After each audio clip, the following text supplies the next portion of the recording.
નમસ્કાર, નરેશભાઈ જાદવ, ગામ કોપ, તાલુકો ઉના, જિલ્લો ગીર સોમનાથ.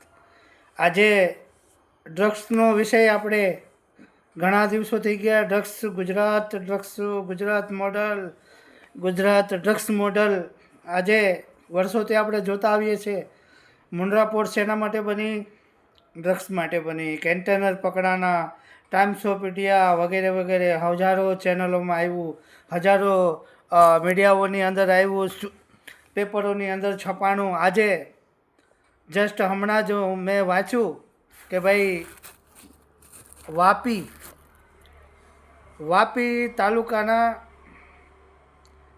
ભાજપના કાર્યકર્તાના બંગલામાં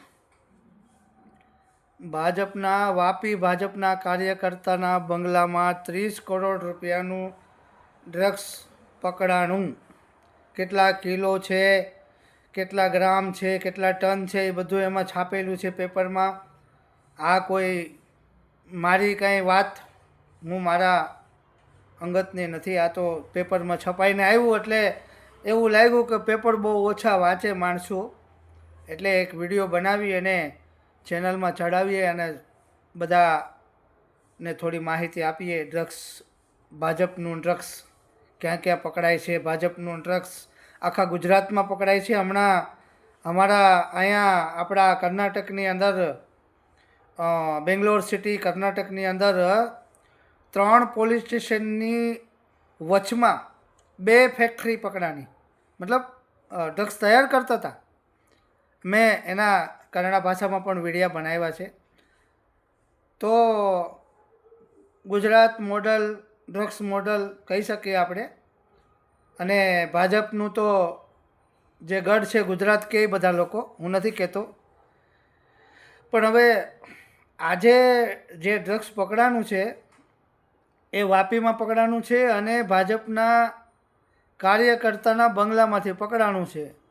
1 રૂપિયાનું નહીં, 2 રૂપિયાનું નહીં, કે કોઈ કરોડ નહીં, 2 કરોડ નહીં, 30 કરોડ રૂપિયાનું ડ્રગ્સ ભાજપના કાર્યકર્તાના બંગલામાં વાપીમાંથી મળ્યું છે. એ પેપરનો ટુકડો પણ મારી પાસે છે. તો હર્ષભાઈ સંધવીને હું એ કહેવા માગું છું કે ભાઈ તમે કયું ગુજરાત બનાવી રહ્યા છે? તમે પતંગ ઉડાડો છો, કાંઈ વાંધો નહીં, પતંગ ઉડાડો, પતંગ ઉડાડવી જોઈએ. પણ તમે જે હનુમાન દાદાને ઉડાડો ને એ ખોટું છે. આપણે અત્યારે ડ્રગ્સની વાત કરશું. તો ડ્રગ્સ ભાઈ વાપીના ભાજપના કાર્યકર્તાના બંગલામાંથી 30 કરોડનું ડ્રગ્સ પકડાનું છે.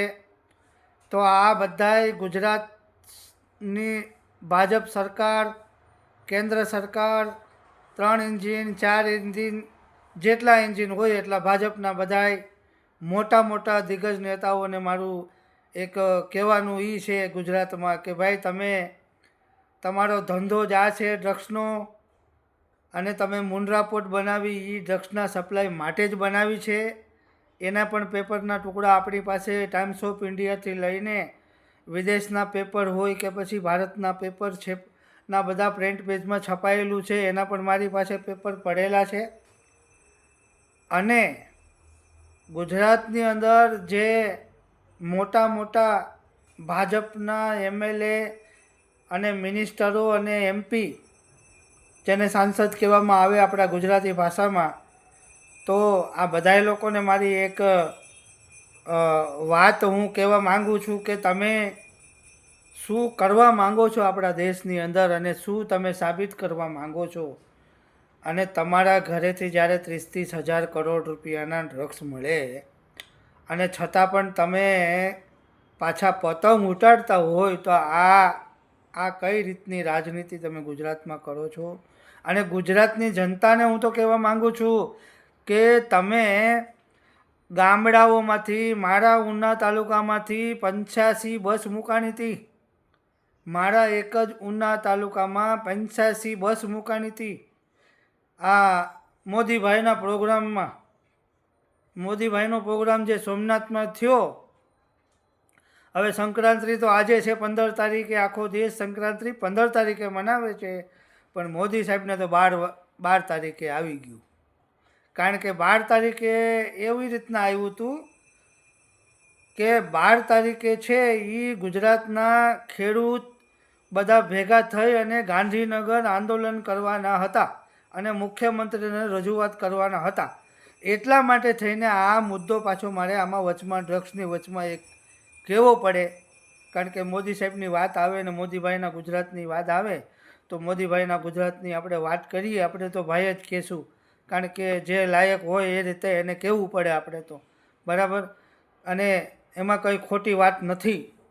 તો ગુજરાતના એક તાલુકામાં 85 બસ મૂકાણી હતી ને આમાં જે લોકો ખાવા હાટું થઈને ગયા હતા એને મારે સીધો સવાલ છે કે તમે આ શું કરી રહ્યા છો? એ એકવાર તો તમારે આ વાત તમારે કબૂલ કરવી પડે અને હા પાડવી પડે કે અમે શું કરી રહ્યા છે. આ વિચાર કરવાવાળી વાત છે.